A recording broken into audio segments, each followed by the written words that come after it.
It's confirmed. There has been a lot of questions surrounding Mike Brown and his rotations with the New York Knicks, specifically regarding guys like Josh Hart and Mitchell Robinson when it came to that starting unit. But recently, there was a lot of speculation surrounding if the Knicks were going to go small like Brown did in Sacramento, installing Deuce McBride into the lineup.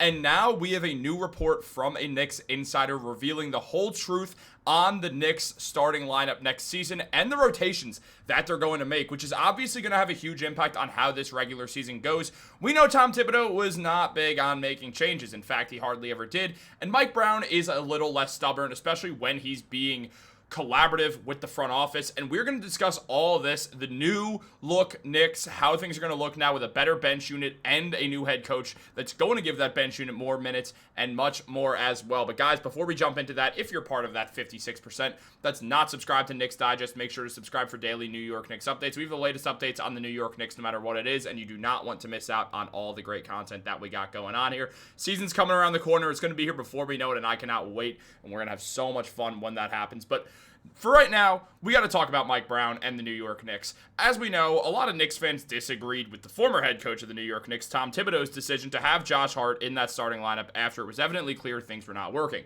Things were not working in, half of the regular season, let alone the playoffs, where Thibodeau continually used Josh Hart in the starting lineup where he did not fit. Teams were able to put a big man on Hart as he was not really threatening any team from deep. Despite shooting 37% from three in the playoffs, he wasn't shooting the three ball a whole lot. And because of that, big men would sag off of Josh Hart and double Karl-Anthony Towns in the paint, causing him to have a lot more trouble and forced to play a bit more outside. While we know Karl-Anthony Towns is one of the top three post scorers in the NBA, I am putting Jokic and Joel Embiid in front of him, and I'm putting no one else when it comes to post skill scoring down there, nobody else in front of him. Now, when we look at everything regarding Josh Hart, Mitchell Robinson, and even Deuce McBride with this talk, there's been a lot of questions surrounding what's going to happen next with the Knicks, and James Edwards recently brought this up, saying, I feel comfortable saying that one of these two lineups will be the starter for the opening night. Brunson, Bridges, Hart, Anunoby, Karl-Anthony Towns, or Brunson, Bridges, Anunoby, Towns, Mitchell Robinson. There are benefits to both, but the former proposed starting lineup never fully connected as a unit, especially in the postseason. Thibodeau switched to the latter midway through the playoffs, and while that group wasn't awesome, it statistically performed better with Robinson in the starting unit than with Josh Hart. Two teams have now concluded that Towns needs a more traditional center alongside him, both the Knicks and the Timberwolves. Now, on top of that, Edwards mentioned, with that said, I believe that the goal with the starting lineup should be to maximize the offense. Between Brunson and Towns, specifically being the foundation of this team, finding a way to get the starting group to consistently be a top 5 offense should be the goal. Yes, the Knicks finished in the regular season with a top 5 offense in totality, but the group was middle of the pack in the second half of the season and often looked bogged down against the better defenses in the playoffs. The number one priority for the Knicks this season is to find a way to have an offense humming, no matter the opponent. More often than not, whichever way Brown decides to go, he and his staff have to get creative so that the roster's strength, which is offense, is highlighted. Now, that's absolutely true. It's a very good point made by Edwards here. It is an offensive unit. I know people have gotten upset with me when I've said this in the past in regards to Mike Brown. I read the comments. I have to get better at responding to them again. But Mike Brown is an offensive head coach. People say in the comments, no, because he wasn't in Cleveland. He was a defensive-first head coach with the Cavs. I'm not arguing that. No part of me is arguing that. What I'm arguing is that with the Sacramento Kings, he took a unit whose best players were Domantas Sabonis and De'Aaron Fox, and he made an offense-first unit. With a team that's best players are Jalen Brunson and Karl-Anthony Towns, do you really think he's going to change that? Because he's not. And it's absolutely preposterous to think that he's not going to have an offensive-first style with a team that is an offensive-first built team the way that successful NBA teams are built nowadays, because it's easier to play offense in the NBA than it's easier to play defense. The Knicks are not stupid at all. They know that. So, with all that in mind, unlike Tom Thibodeau, who had the same team, we're going to see Mike Brown be offense first. We just are. If you disagree with me because Mike Brown was a defensive head coach in Cleveland, congrats. After that, he was the assistant coach for the Warriors.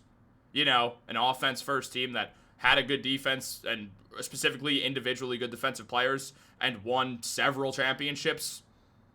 the Sacramento Kings, who were an offensive first built team that had a few different solid defenders, obviously offense first, got them out of a massive drought. The New York Knicks, who have the best offensive duo in at least the Eastern Conference,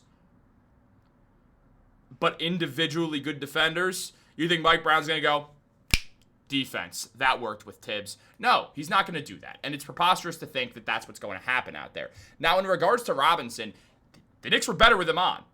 And the reason is because he's an individually good defensive player who also adds something on offense that is going to help the Knicks a whole lot. And that is the fact that when we look at Mitch, he put up 5 points and 7 rebounds in the playoffs, got nearly a block and a steal as well. He still wasn't fully healthy and grabbed 3.7 offensive rebounds per game. Here's the deal with Mitchell Robinson, guys. When it comes down to it, you cannot stick the smaller guy on Towns and have the big come over, because Mitch is then going to move to that dunker spot. And unlike the 6'4 Josh Hart, he's going to sit under there waiting for a shot to go up, and he's going to get the offensive rebound and be able to put it back in. He's going to be able to do more because you can't just start moving guys around on Mitchell Robinson. He's too big. He has to be guarded by a center or a wing who's big enough, not even a wing, a forward who's big enough to handle Mitchell Robinson on the glass. Because if Towns is just being guarded by a forward with zero help from the big man, he's going to eat that forward alive. If Towns is singularly guarded by a big man, he's going to beat him off the dribble or beat him on the perimeter and stretch that perimeter out. And then also you have a forward on Mitchell Robinson, so you can just hoist up threes. Mitch is going to get that rebound. So it works out so much better for the Knicks to use this lineup, because Josh Hart was even able to get offensive rebounds. Now take the best offensive rebounder in basketball and try to do the same thing. When we look at the Knicks' 5 most used lineups in the NBA playoffs, what we saw, well, specifically in that Celtics series, we should say, the last time they won a series, we saw them have a negative 9.5 net rating again with that starting unit. We saw them have a negative 9.5 net rating against Boston. Meanwhile, you look at OG, Josh Hart, Mikal, Brunson, Mitch. That changed because you had Mitchell Robinson on the floor. 12.3 net rating. OG, Josh Hart, Jalen Brunson, Mitch, Deuce. 47.1. Towns, Mikal, Jalen Brunson, Mitchell Robinson, Deuce McBride. 3.2. OG, Mikal, Brunson, Mitch, Deuce. 48.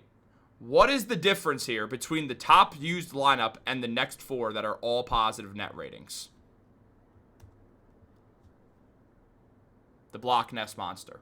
It's very simple. You start Mitchell Robinson. It's just what makes sense right now with this Knicks team. Now, as Sam Amico mentioned, the group of Jalen Brunson, OG Anunoby, Josh Hart, Mikal Bridges, and Cat logged 940 regular season minutes together, the most in the league by far. But as it's noted, the results didn't match the hype. The -3 or the plus 3.2 net rating was actually below average compared to other top-heavy lineups, which posted around a +5 average. In the playoffs, the number sank to -6.2, forcing New York to rely on bench-heavy lineups with Mitchell Robinson and Deuce McBride. With Mike Brown taking over and Jordan Clarkson and Gershon Yabusele added to the bench, expect more mixing and matching this year. But the starting 5 can't just play less. They have to play better if New York wants its first finals appearance since the 90s. That's why you change that starting lineup. This is nothing against Josh Hart as well, who is a starting caliber player. He put up 13.6 points per game last year, 10 rebounds and 6 assists. He shot 33% from 3, which isn't great, but in most situations you can make it work, just not in Tibbs' freelance friggin' offense. And 52% from the field, which is nice. He got a steal and a half per game. He's a solid defender as well. And then here's where things get interesting. You could also go small, which is the way that we're kind of trending away from right now with Deuce, because Mike Brown did that with De'Aaron Fox and Malik Monk off the bench, or Malik Monk starting at points, being off the bench at other points, having Davion Mitchell around there, and then having Harrison Barnes, Keegan Murray, and Domantas Sabonis when they made the NBA playoffs for the first time in 60 million years. Like, when it comes down to it, you look at a guy in Deuce who's about to turn 25 years old, put up 25 minutes per game last year, 9.5 points, 2.5 rebounds, and 3 assists. He shot 37% from 3 and 40% from the field. He's an excellent three-point shooter who had a bit of a down year last year when it comes to three-point shooting, and still shot well. So Deuce is another guy who's also the best point-of-attack defender on the Knicks. He's a better point-of-attack defender than Mikal, and him and OG are close, but when it comes to guard specifically, Deuce is better at it. OG's more well-rounded in every sense of the word and is probably the best defender on the Knicks. It's either him or Mish. But Mikal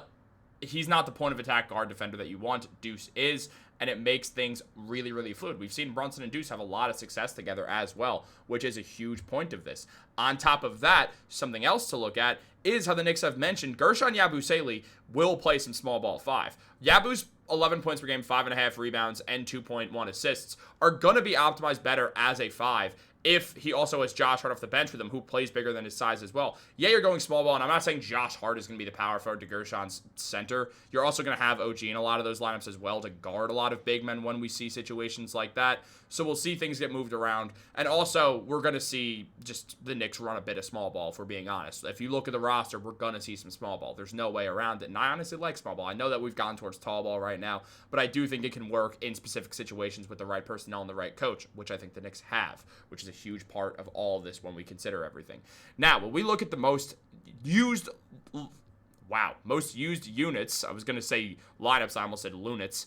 When we looked at the most used lineups throughout the regular season, we saw that 940 minutes ran with that top unit that had a 3.3 net rating. The second most used one was just replacing Jalen Brunson with Deuce McBride, which was a 4.1 net rating. A lot of that came in the time that Jalen Brunson did miss those 17 games after hurting his ankle in LA. And then what we see here, obviously Mitchell Robinson wasn't here because he was missing a ton of time with those injuries. We've seen units that have worked with the Knicks with a similar core. I mean, yeah, Cameron Payne and Precious Achiuwa are gone, but replacing them with Jordan Clarkson and Guerschon Yabusele is just a clear upgrade. So it's not even something to be concerned about if we're being real and honest with ourselves. Same thing with Jericho Sims. Shout out to our one Jericho Sims fan who's commenting all the time. I hope he comments on this video. But like, we just have better personnel now. We just have better personnel. So even when we look at this, you consider some of these lineups. And something that I just have to say again, the best lineup here is one with Brunson and Deuce out there together. Those two play phenomenally together. And with Jordan Clarkson now on the team, I do think there's more room for the Knicks to use Brunson and Deuce together and have Mikal be the first man off. And really, Mikal and Mitch come off at the same time. And you have Brunson and Deuce out there with Cat, Guerschon Yabusele, or Cat, Josh Hart, and then OG. Something like that. And all of a sudden, it's an interesting lineup that will still work because you still have the shooting and you still have the defense. And I want to see the Knicks do that. Good Lord, this video ran long. What do you guys think? Let me know about all this in the comments down below. Like this video, subscribe, turn on post notifications. Have a great day, and go Knicks.